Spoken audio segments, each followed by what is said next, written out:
daripada ta'ammarah, wajah Nabi yang macam kurma yang berwarna kelat tadi tu, bila nampak orang pakat bagi sedekah, bagi bantuan pada Bani Mudhar, wajah Nabi pun ceria, clear lah, seronok lah. Nabi pun syok tengok para sahabat get the point, bertindak mengikut arahan. Para sahabat bertindak mengikut arahan. Jadi bila semua orang pakat duk follow lelaki tadi, Ansar tadi yang bersedekah tadi, barulah Nabi sebut dalam hadis yang masyhur, man sanna fi islami sunnatan hasanatan, siapa yang mengasaskan dalam Islam satu sunnah yang baik, falahu ajruha, maka bagi dia dapat pahala atas sunnah yang dia mulakan tadi, min amali, daripada man amila biha, daripada orang-orang yang mengamalkan sunnah tersebut. Dia dapat pahala atas sunnah yang baik yang dia asalkan tadi.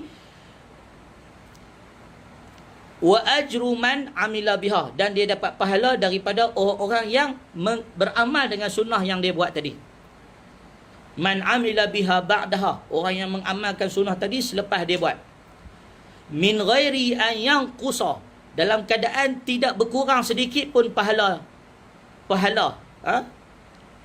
Min ghairi an yanqusa minhum syai'un, dalam keadaan tidak berkurang sedikit pun pahala yang diberikan kepada dia, dan tidak mengurangkan pula pahala orang-orang yang beramal tadi. Semua tak kurang pahala, dan dia dapat double lagi pahala.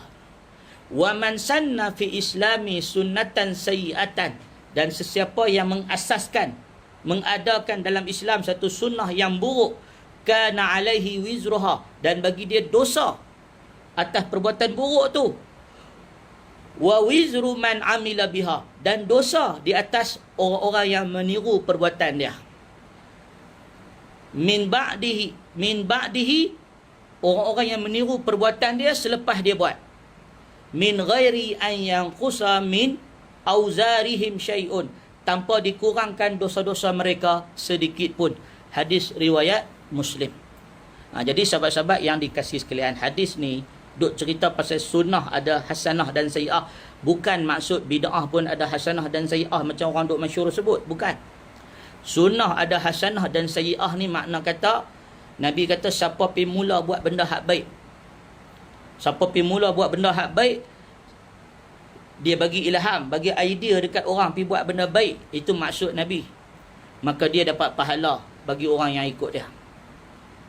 Dan siapa yang pergi bagi idea, pergi jadi punca orang pergi buat jahat, pergi buat benda buruk, maka dia dapat dosa bagi orang-orang yang pergi buat jahat, buat buruk, dapat idea dari perbuatan jahat dia. Itu maksud hadis Nabi SAW ini. Jelas tak? Saya mohon maaf lah, kuliah ni tak berapa nak akademik ilmiah sangat lah. Saya huraikan dengan kadar seringkah semampu yang boleh untuk kefahaman orang awam lah. Maknanya bagi tuan-tuan dan sahabat-sahabat kita faham bahawa Nabi, mula-mula bila Nabi baca hadis ni, dalam hadis ni, mula-mula dalam hadis ni kalau kita lihat daripada Jarir bin Abdullah tadi, Nabi daripada duduk dengan Nabi awal-awal siang, mai satu kumpulan dari Bani Mudhar, miskin, papa kedana. Nabi pun masuk rumah, pergi tanya ahli keluarga dia ada barang nak bagi, dia pun kata tak ada. Nabi pun keluar, Nabi suruh Bilal azan, masuk waktu solat, azan solat, lepas solat Nabi bagi khutbah. Lepas bagi khutbah, Nabi baca Quran, Quran. Dalam khutbah tu, sahabat pun duk tunggu apa mesej Nabi ni. Rupa-rupanya Nabi duk tunggu hampa nak bangkit pergi buat apa yang aku suruh dalam khutbah ni. Nabi duk cerita pasal takwa pada Allah, duk cerita pasal ayat Allah jadikan kamu ni asalnya umat yang satu, asalnya gini-gini. Sampai satu orang sahabat dia get the point apa yang Nabi nak sampaikan. Dia orang pertama dapat kefahaman tu. Dia bangkit, dia balik rumah, dia pergi bawa guni isi barang-barang, dia mai bagi dekat orang-orang Mudhar. Lalu perbuatan dia mendorong sahabat lain pun pakat bangkit pergi buat benda yang sama. Baru wajah Nabi yang ta'ammara, yang berubah tadi, jadi kelat tadi, jadi meneriah, jadi ceria, jadi muzhabah, jadi berkilau, jadi bercahaya, jadi ceria. Itu maksud dia. Maknanya Nabi SAW pada zaman baginda, bila Nabi ni dia bercakap, dia nak result, dia nak respon daripada orang yang dengar. Faham tak? Nabi tak suka teori. Sebab tu dalam hadis kita tak jumpa hadis teori dalam bab semayang. Dalam bab benda amal, benda ibadat ni kita tak jumpa hadis teori. Nabi tak kata semayang tu mula-mula angkat takbir, dalam takbir baca sekian, lepas tu rokok baca sekian, lepas tu sujud baca tasbih sekian. Tak ada. Sebab Islam ni bila mai pada ibadat, dia praktikal. Dia belajar untuk terus buat.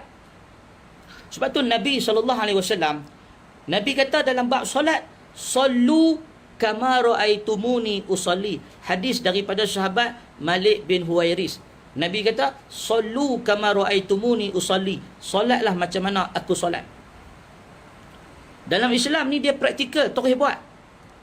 Sebab tu Nabi kata, wa iza amartukum bi syai'in fa'tu mastata'tum. Bila mana aku memerintahkan kamu dengan sesuatu, maka buat dengan kadar kamu mampu.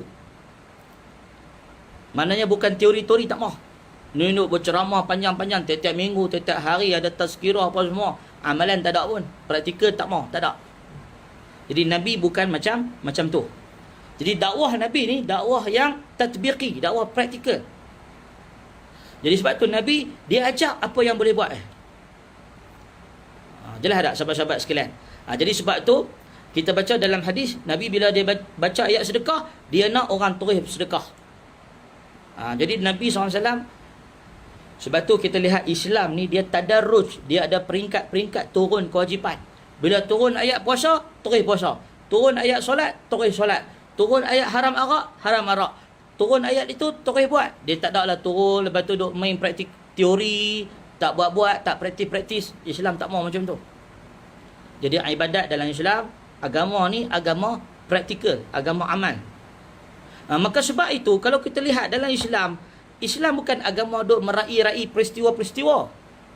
Macam orang Melayu kita duk sambut Ma'al Hijrah, kita duk sambut Awal Muharram, kita duk sambut Maulidur Rasul, kita duk sambut apa lagi? Kita duk sambut ni tak lama lagi Isra' Mi'raj, kita duk sambut Nuzul Quran. Zaman Nabi, Islam ni agama amal. Sebab tu Sayyidina Umar bila nak memilih kalender umat Islam, Sayyidina Umar memilih kalender hijrah. Bukan memilih tarikh wafat Nabi, tarikh lahir Nabi, tetapi tarikh hijrah. Kerana hijrah ialah amal, perbuatan. Tarikh perbuatan. Sebab tu kata para ulama, kata Imam Ibn Katsir dan lain-lain, dipilih tarikh hijrah sebagai kalender Islam kerana umat ini umat amal, umat praktikal. Maka umat ini bukan umat sejarah. Umat ini bukan umat teori. Sebab tu bukan diambil kalender hari Nabi wafat, hari Nabi lahir, hari Nabi diangkat jadi Rasul. Tak. Hari Nabi hijrah. Diambil kalender kita pun kalender amal, kalender perbuatan. Berdasarkan perbuatan Nabi. Nak cerita kata umat ni umat amal. Kena get the point ni. Apa yang dalam hadis ni yang hendak disampaikan oleh Nabi, yang hendak disampaikan oleh cerita daripada Jarir bin Abdullah ini. Jadi sahabat-sahabat yang dikasihi sekalian, saya harap dalam kuliah yang ringkas ini, sahabat-sahabat dapatlah sedikit manfaat daripada apa yang kita bahaskan. Semoga ia memberi kebaikan kepada diri saya dan diri sahabat-sahabat semua, beramal dengan apa yang diturunkan oleh Allah dan Rasul kepada kita semua. Jadi Nabi SAW pada zaman baginda, disebabkan mereka ni banyak sangat praktikal, umat Nabi dan para sahabat, kan mereka tu disebut sebagai sebaik-baik kurun. Khairul qurun qarni, summal lazina yalunahum, summal lazina yalunahum. Sebaik kurun aku, kemudian kurun selepas aku, kurun selepas aku. Kerana mereka sibuk dengan praktikal, melaksanakan apa yang Nabi suruh, apa yang Nabi buat, apa yang sunnah Nabi. Maka mereka tak banyak masa nak berbahas, tak banyak masa nak berteori. Maka sebab tu perkembangan ilmu usul fiqh tak berlaku zaman Nabi dengan sahabat. Tak ada masa nak bahas yang ni wajib ke, ni sunat ke, ni makruh ke. Tak ada masa. Nabi buat, kita buat. Nabi tinggal, kita tinggal. Ini haram ke, sunat ke, makruh. Tak ada masa nak bahas. Nabi buat, buat. Nabi tinggal, tinggal. Dia yang tu ya. Nabi buat, Nabi buat. Nabi tak buat, Nabi tak buat. Tetapi bila mana umat sudah mula meninggalkan amal, banyak berbahas, banyak berdebat. Dia mula bincang. Ni Nabi buat, betul lah Nabi buat. Tapi Nabi buat ni hak wajib ke hak tak wajib? Ni Nabi tinggal, betul lah Nabi tinggal. Tapi tinggalnya Nabi ni tinggal sebab haram ke sebab makruh ya? Dia duk bahas kot tu.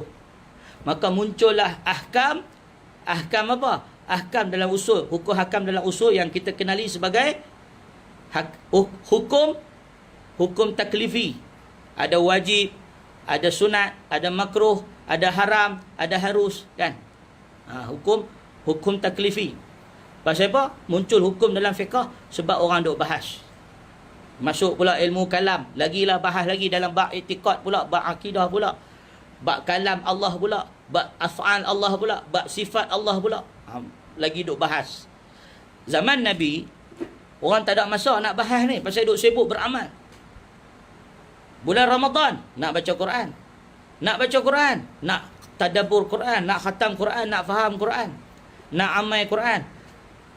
Dalam hadis daripada Abdullah bin Umar, hadis daripada Abdullah bin Mas'ud menyebutkan bahawa para sahabat Nabi membaca 10 ayat, tidak menambah ayat yang baru, melainkan mereka telah beramal dengan ayat itu.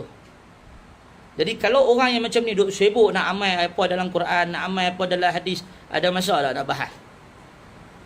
Tak ada masa nak bahas. Tak ada masa nak bergaduh. Nak bergaduh, Ubaidullah bin Jahsy ni, dia ni murtad ke, dia ni tak murtad? Ubaidullah bin Jahsy ni dia meninggal dalam agama Nasrani ke, atau dia ni asal sahabat Nabi siqah? Tak ada masa nak bahas. Kan, duk nak bahas, duk fikir. Kan, macam kita lah. Macam kita sekarang ni, tengah isu COVID-19 ni, tengah isu COVID. Bila orang duk sibuk dengan COVID, kan, kalau pergi hospital, nak buat operation, minor operation, pihak hospital pun, dia kata main lain kali lah. Sekarang ni tengah duk fokus COVID. Tak layan benda-benda remeh. Tiba-tiba pergi hospital nak buat pembedahan. Pembedahan apa? Nak buang lemak dalam perut. Pasal apa? Nak bagi slim. Kalau macam tu dia kata lain kali lah mai. Ataupun pembedahan pasal apa? Nak buang jerawat ni, nak buang tek lalat. Tak penting pun, tapi nak bagi cantik, nak buang tek lalat. Dia tak layan, dia kata main lain kali. Pasal apa? Sekarang orang tengah nak fight COVID. Sama jugalah bila kita tengah nak buat benda beramal dengan apa dalam Quran, dalam hadis, benda-benda apa dipanggil furu'iyah dalam agama ni, kita tak ada masa nak layan. Sebab tu sahabat Nabi, mereka duk sibuk nak fulfill, nak penuhi apa yang Nabi suruh. Mereka disibukkan daripada pergaduhan. Faham tak? Mereka disibukkan dari pergaduhan. Jadi bila mereka dah tak ada kerja, orang-orang Islam, umat Islam dah tak ada kerja, itu yang muncul perbahasan fiqh sampai ada 20 qaul, 30 qaul tu. Kan? Perbahasan fiqh jadi panjang. Sebab tak ada kerja. Sebab tu kita lihat zaman kejatuhan Islam pada tamadun Baghdad. Ketika tu ulama-ulama Islam tak ada kerja. Depa duk bahas pasal fiqh ni. Kalau kata seorang lelaki, kalau baca dalam kitab Torah, buka dalam kitab induk perbahasan kitab syuruh, duk bahas syarah atas syarah tu. Baca Hawamish depa tu kan. Depa punya nota kaki pun baca duk bahas. Kalau seorang lelaki dia berjima dengan isteri dia, bersama dengan isteri dia, kemudian terbelah kemaluan dia jadi dua.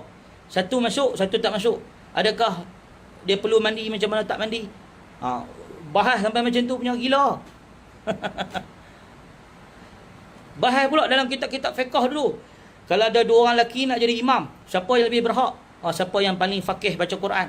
Dua-dua faqih, siapa yang lebih berhak? Siapa yang paling pandai? Dua-dua pandai, siapa paling berhak? Siapa yang dah kahwin? Dua-dua dah kahwin, siapa paling berhak? Siapa yang paling kacak? Dua-dua sama kacak, siapa yang paling berhak? Siapa yang bini dia paling lawa? Ni ulama dulu fiqh duk bahas macam ni. Pasal apa? Pasal tak ada kerja. Nampak tak? Pasal tak ada kerja. Jadi sebab tu tuan-tuan, kalau kita sibuk nak update status Facebook pun jenuh nak cari masa. Pasal kita ada banyak tanggungjawab nak kena buat. Sebab tu kita tengok dalam internet pun, hak duk jenis duk layan Facebook ni, kan, yang duk tiap waktu duk update Facebook ni, jenis tak ada kerja. Unless dia ada assistant lah. Tapi orang yang betul-betul sibuk dengan tafarruq diri dia dengan ilmu, dengan dakwah, dengan tarbiyah, dengan apa semua, dia jarang nak layan sangat benda-benda yang bukan daruri, bukan keperluan. Jelas tak? Ini muhasabah untuk diri saya dan diri sahabat-sahabat. Jadi kena bezakan prioriti, aulawiyat dalam hidup kita. Bukan tak perlu bahas benda-benda ilmiah, tapi serah pada ahli dia. Kita ni yang bukan ada kepentingan nak bahas apa-apa.